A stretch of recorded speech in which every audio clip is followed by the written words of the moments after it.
Okay, Mr. Gadoo. So, um, what I need to wrap up with real quickly is the final kind of place we ended up with campaign finance reform. Remember, with the Bipartisan Campaign Reform Act, we introduced some restrictions that closed up some of the loopholes. So, soft money had restrictions. You couldn't openly solicit and direct it.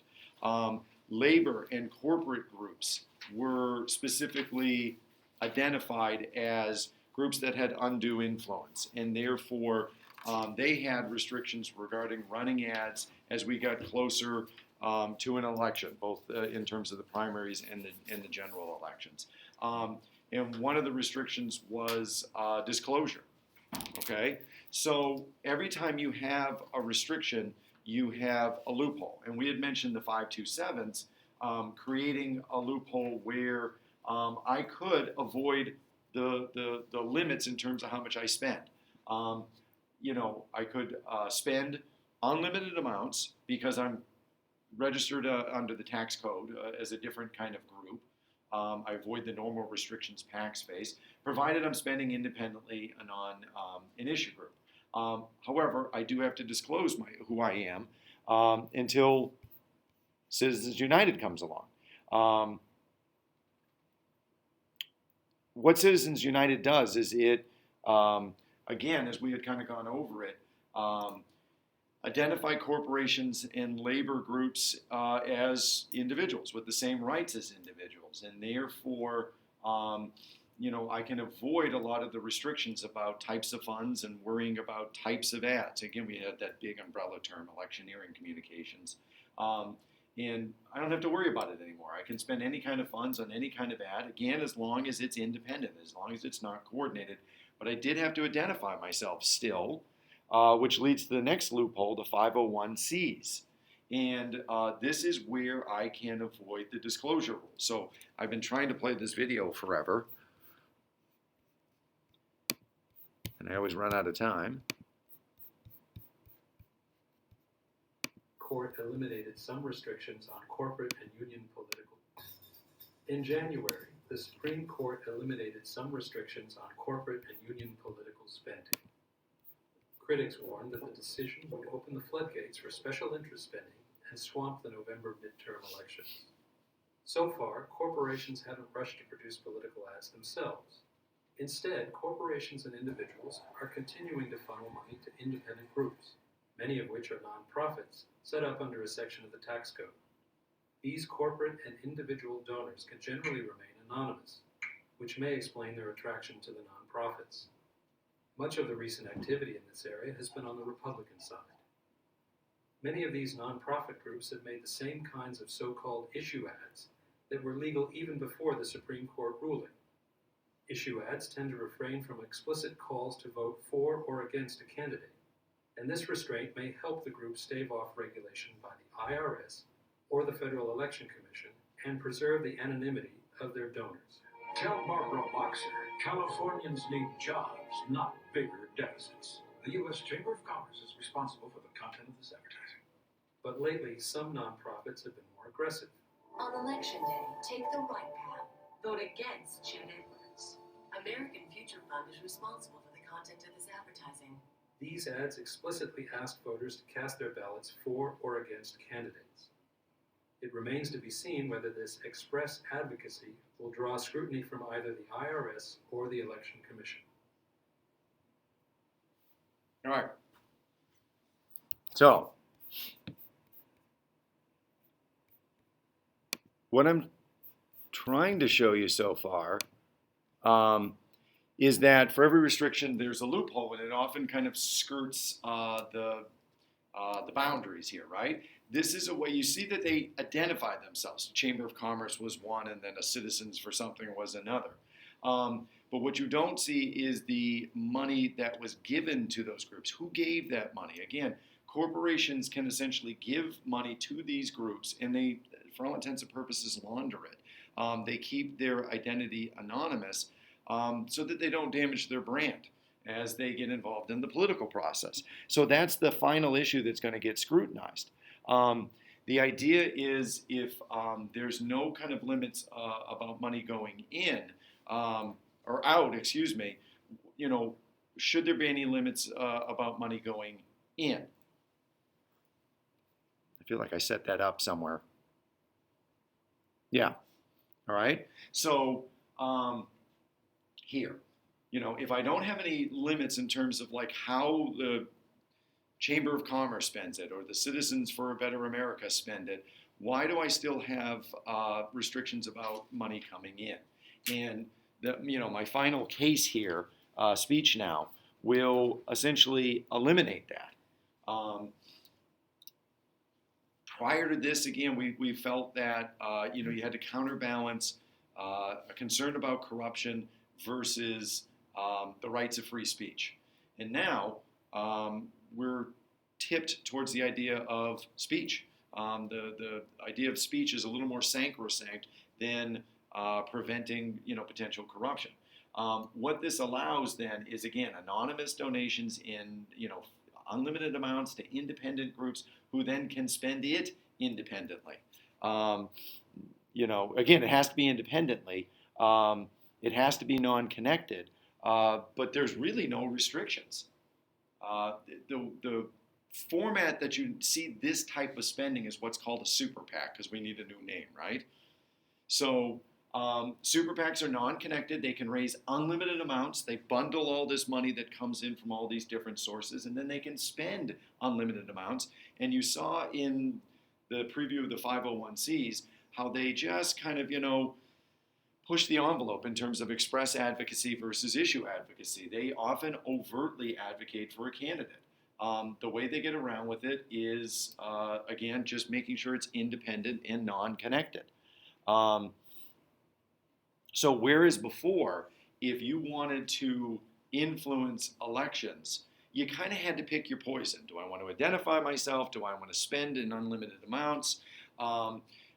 Which of the kind of the loopholes do I want to use based on what kind of group I am? Now, with Speech Now and the ability to form super PACs, I don't have to choose. I can raise unlimited amounts. I can spend unlimited amounts. I can essentially run any kind of ad I want, largely with no disclosure other than the kind of the umbrella term of paid for by.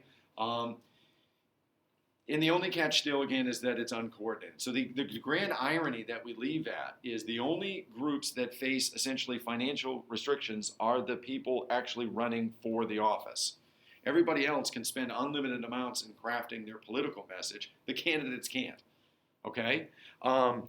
One final thing I wanted to look at, just to maybe bring this all into perspective, is just to look at that kind of, what is the overall impact? So, okay, we know that money certainly allows you to get out your political message, and that is invaluable. I'm going to be critical of, not necessarily critical, but we're going to look at the kind of staggering figures, and, you get taken aback by it sometimes. But what you need to remember is on some level, even if it is negative ads or these saturation ads, it's still informing us about the political process, and that has value. One of the ways that we see its kind of impact, though, is that incumbents have a decided financial advantage. They outspend opponents, and I'll break it down kind of further as we go along, but they outspend by an 8-to-1 ratio, and they win 90 to 95% of the time. So you wonder about the correlation. Just to give you some figures, in the last election cycle, in the 2012 election cycle, $6 billion was spent on all the federal contests.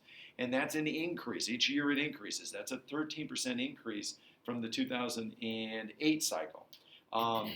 In terms of what is spent on the presidential race, that out of that $6 billion, about $2 billion was spent on the presidential race. And again, they both did not go with the public matching funds. They found that they could raise more kind of independently, and there's certainly a lot of money being spent, not just by the campaigns, but by those outside groups. To look at, what does it cost? So $1 billion is what it's going to cost you to run for president in the last election cycle. This year, again, we'll probably eclipse that. What does it cost for you to run for the House? About 1.5 million. And when you look at what the opponents are able to raise, that's a 6-to-1 edge. In the Senate, we're talking 11 million. Compared to what your opponent, the challenger is able to raise, which is about 1.2 million, that's a 10-to-1 advantage. You want to break that down in terms of what people, have to raise in the Senate. That's $35,000 a week, every week for 6 years. How much time can you be spending on the job if one of your major concerns is constantly raising that level of money, right? Other ways to look at it real quickly.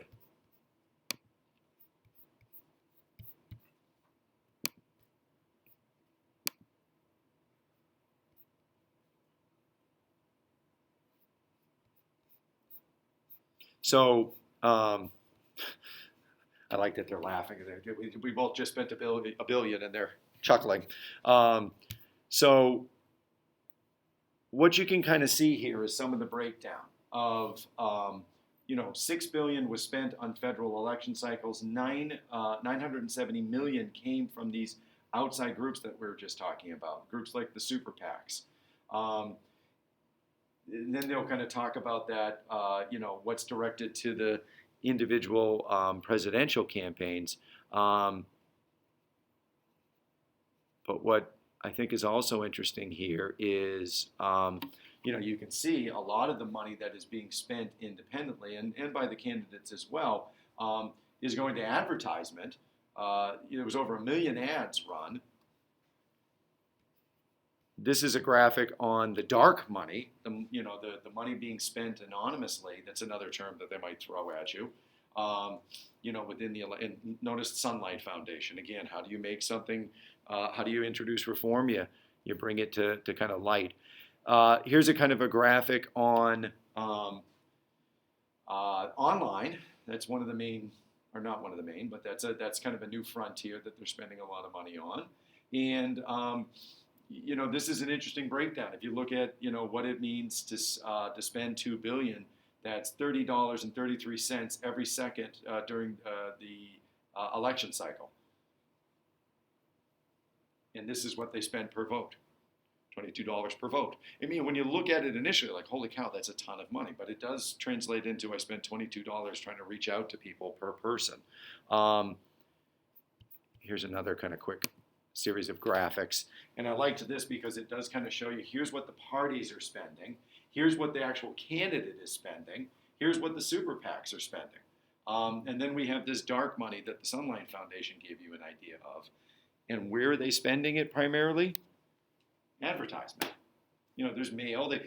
There's some irony in that we spend a lot of money trying to get more money, and that we have administrative costs. We have to pay consultants and things like that. They spend money on lists, apparently. I don't know what that means. I'll have to look into that. So my gosh, look at the money. But I want to do this one kind of like, again, this is to educate you. And look what we spend to educate you on chips and soda and beer and cars, that go fast or cool, right? That $4 million is for how big of a spot? Anybody? 30-second spot. For 30 seconds, we're going to spend $4 million to get you to buy a particular product, okay? So that's it as a counterbalance. That's it for money in politics. That's it for Mike. Say goodbye to Mike. There's your usual kind of class spirit there, Mike. See you later.